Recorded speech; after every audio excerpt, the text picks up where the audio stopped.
Shut up and sit down.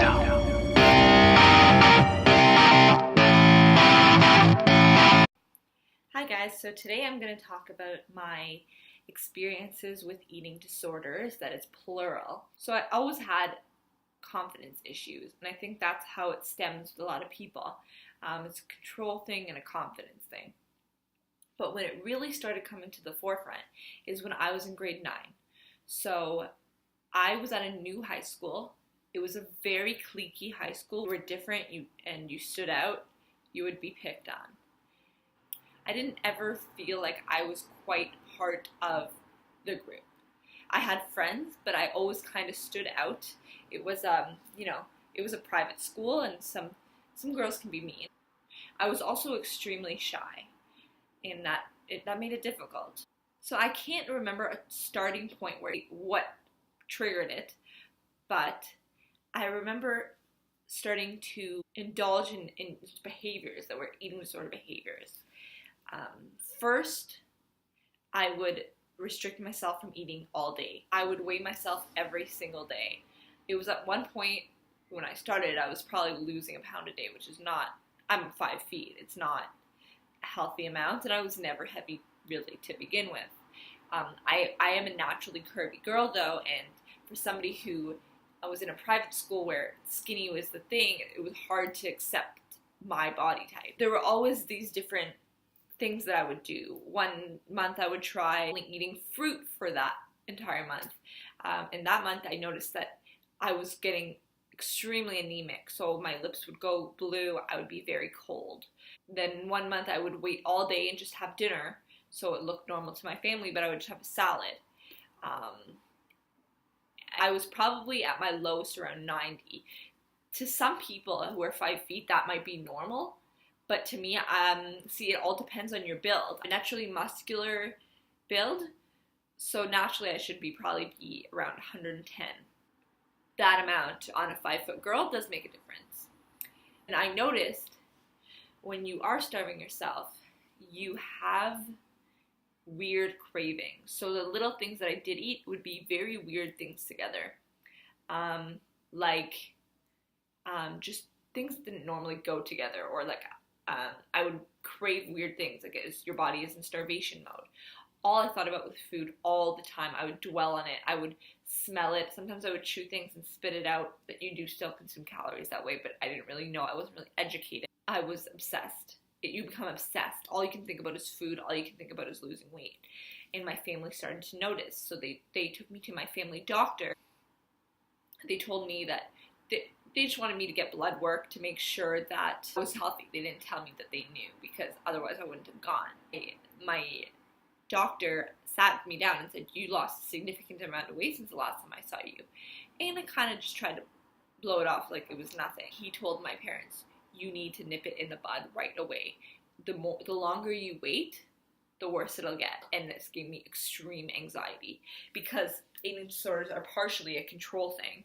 So this would make me feel completely out of control. I remember the only time I said I hate you to my parents, because I respect my parents, I'm pretty nice to them in general, was when they made me eat a piece of bread, like a little milk from McDonald's. I was sitting in the McDonald's crying, and my mom was yelling at me, "I want you to drink that milk." And it was giving me anxiety because it was 2% milk. I would sit in class and my stomach would be grumbling, like it was so loud. I felt good when people would tell me that I looked unhealthy. That to me was my happy place.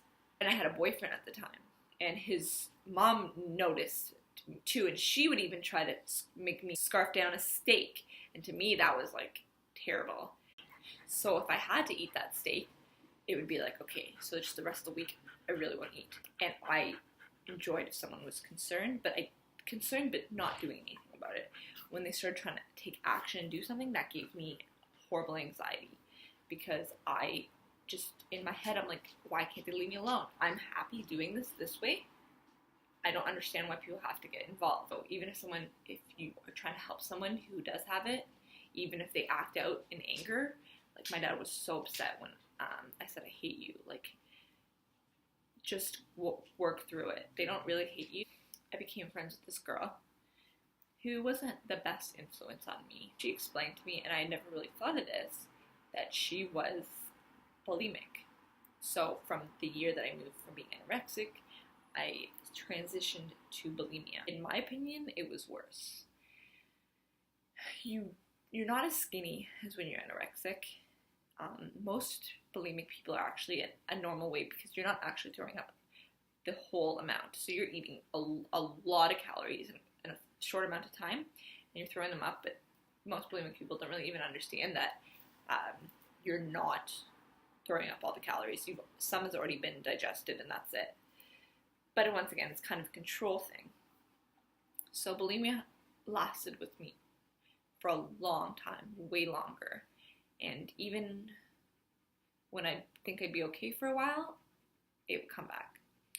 So it started, she kind of introduced me to it and kind of showed me tricks. Like, for example, I noticed things that were high in carbs were easier to throw up. Things with high in sugar did not throw up as well. If you drank not hot water, and not cold water, but warm water quickly, it helped you throw up easier. I've actually lost a gag reflex, which is pretty dangerous if you're choking. I would try to do it late at night so my family couldn't hear, and I'd go into the basement. They started noticing this, and my mom made a rule that I wasn't allowed to go into the kitchen at night. I remember with my friend and I looking everywhere in all these stores for Ipecac, which used to be given in first aid kits, but I guess they started banning it because people were using it who had an eating disorder. Basically, it's if you digest a chemical, you're supposed to take Ipecac because it makes you automatically throw anything that you digested up. So we went across the whole city looking for it, didn't find it anywhere. It was banned at that point. But my friend and I would throw up beside each other in the toilet and it didn't even bother us.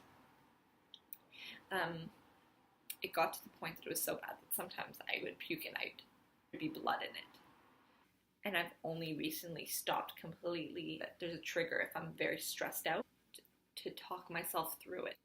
I used to do disgusting things like throw up in the bathtub, and it started clogging the bath. And when my parents even sent me, they told me, because I have had anxiety aside from that.